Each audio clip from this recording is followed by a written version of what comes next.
During World War II, Japanese and German submarines posed a real threat to a country like New Zealand. A maritime trading nation brought the conflict right to the doorstep. By 1944, the Japanese Navy was a mere shadow of its former glory, and submarines were one of the few maritime weapons they could go on the front foot with.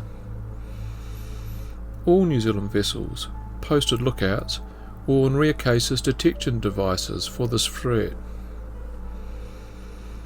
On the 26th of February 1944, the US Navy tug Bald Head reported a torpedo attack 75 miles from Mercury Bay. Just 2 days later, another US vessel operating New Zealand waters, the tanker Cockquill, detected a submarine periscope and another close miss from a torpedo 25 miles off the east coast. Reports of a submarine moved south. The inter-islander Rangatira registered yet another sighting and a failed attack around Kaikoura. A patrol aircraft spotted a surface submarine in the same area on March the 1st. In total, 8 reports came in over 12 days that led to the evening of the engagement on March the 8th, 1944.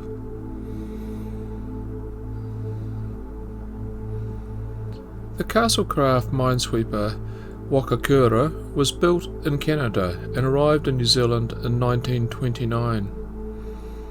Before World War II, she became probably the most visible of all the New Zealand Navy vessels, acting as a training vessel for prospective and existing sailors.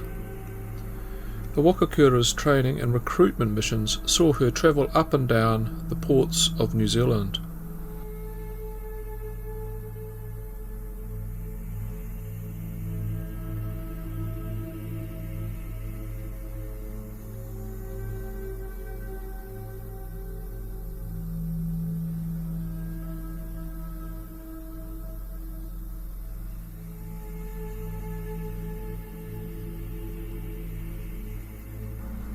In World War II, she became a dual coastal minesweeper and submarine hunter. A jack of all trades, master of none. On the 8th of March 1944, the Wakakura had travelled north from Lyttelton and was one of 4 Navy vessels searching the upper east coast of the South Island for the submarine.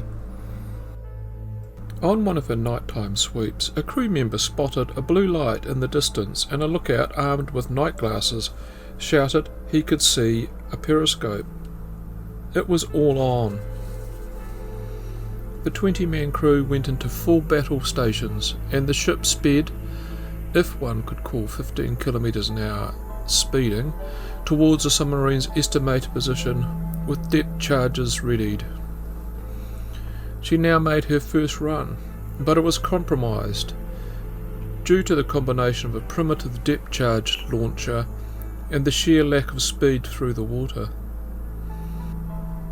This saw one of the depth charges simply roll off the side of the boat and explode close to where the Wakakura was travelling, almost scoring what you would now term to be an own goal. The subsurface explosions churned the waters, into which could be seen an oil slick. With no other way of detecting the sub other than eyeballing it, the hunt continued around the site of the slick, employing the vessel's searchlight.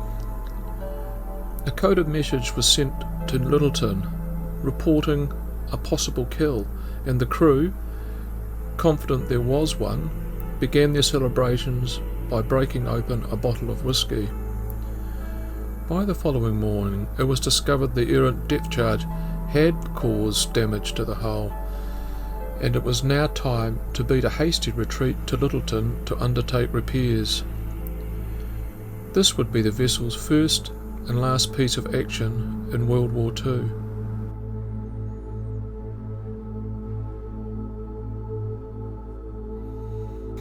If Japan had have committed to an all-out marine war in the Pacific in the same fashion as the German U-boat wolf packs, the situation for the Allies would have been, for a start, pretty grim.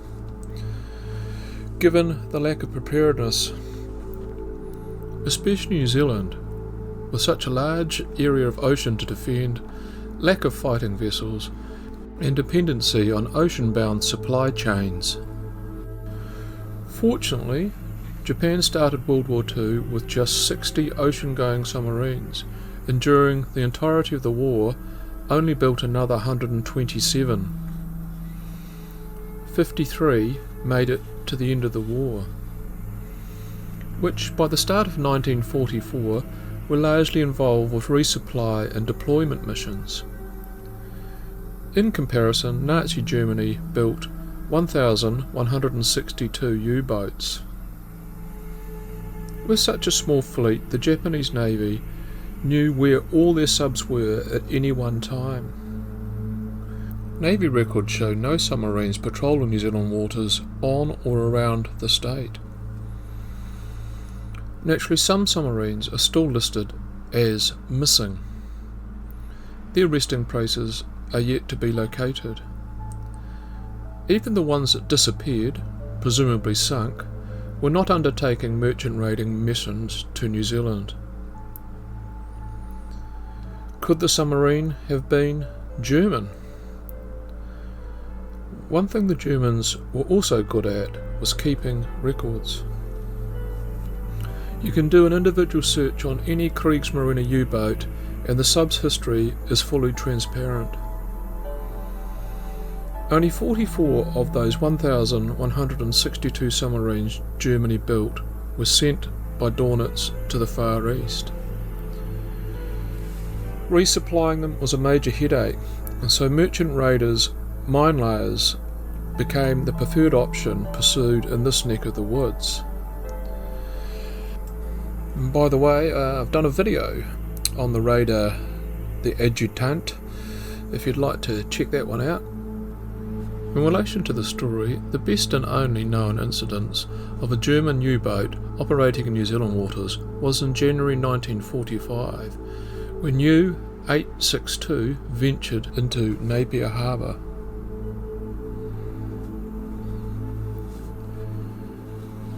Why is there a picture of a wallaby?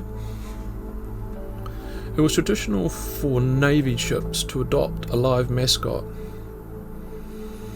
Something practical like a dog or a cat.